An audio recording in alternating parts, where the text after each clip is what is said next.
fashion forgot how to dream, Dior didn't. There's something strange happening at Dior right now. Not chaotic, not messy, cinematic. And I think that's intentional, because 1 year after arriving at Dior, Jonathan Anderson staged his first cruise collection in Los Angeles. And instead of giving fashion a runway show, he gave it a screenplay. Literally.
Guests arrived at the newly opened David Geffen Galleries at Los Angeles County Museum of Art, and sitting on every seat was not a traditional show note, but a movie script. And honestly, that tells you everything you need to know about where Dior is heading, because this collection was never just about clothes, it was about illusion, fantasy, performance, the machinery of Hollywood itself.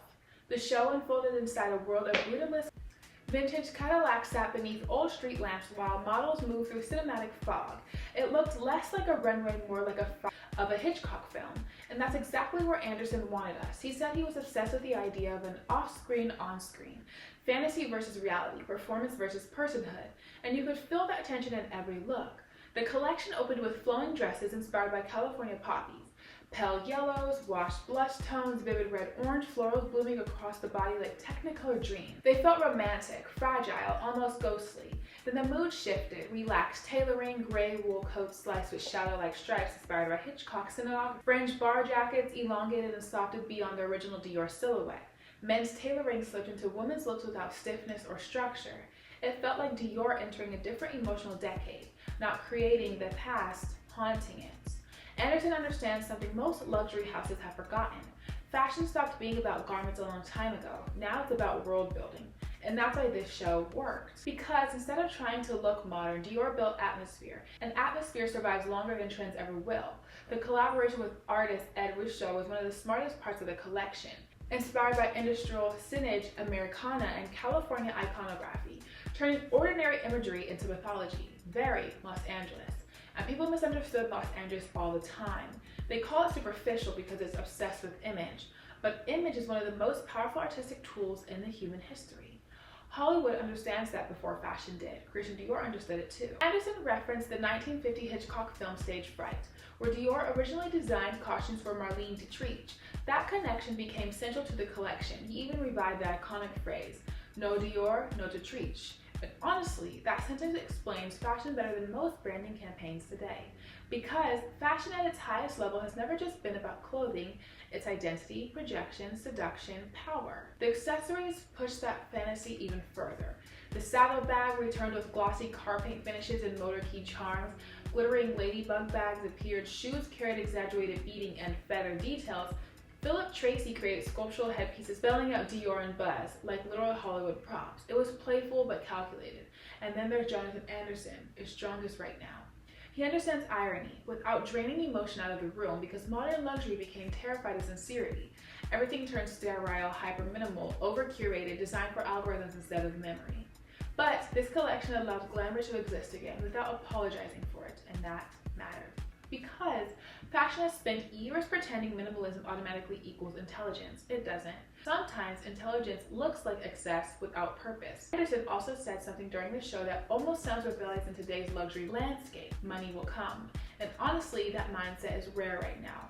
Most fashion houses design backwards. They begin with virality, markability, luxury analytics, sales projection. But Dior currently feels like it's designing from emotion first and commerce second. That's risky, but historically the most influential fashion usually is. And Los Angeles was the perfect city for this collection because LA itself exists between illusion and reality, performance and personhood, fantasy and invention. So placing Dior Cruise 2027 inside cinematic Lacmo wasn't random, it was symbolic. Fashion, film, architecture, celebrity culture, nostalgia, and fantasy collapsing into one room. And honestly, that's what fashion should feel like. Not content, not production placement, not microtrends that expire in 6 days. Fashion should feel like transporting. Now, was every look perfect? No. At times, the styling became overcrowded. Some layered elements competed against each other visually. Certain looks drifted closer to costume than clothing. But maybe that tension was intentional too, because Hollywood itself is costume. Jonathan Anderson is not trying to make Dior realistic again, he's trying to make it cinematic again. And that's a far more interesting ambition, especially in an era where most luxury brands seem terrified of dreaming out loud. This wasn't just a cruise show, it was Dior attempting to reintroduce fantasy back into fashion without making it feel hollow. And maybe that's what Dior understands right now. When fashion stops dreaming, it starts mattering. Sincerely written in style, Mrs. October. The Princess of Fashion, Haley Henderson. Goodbye, my beautiful brats. See you everywhere.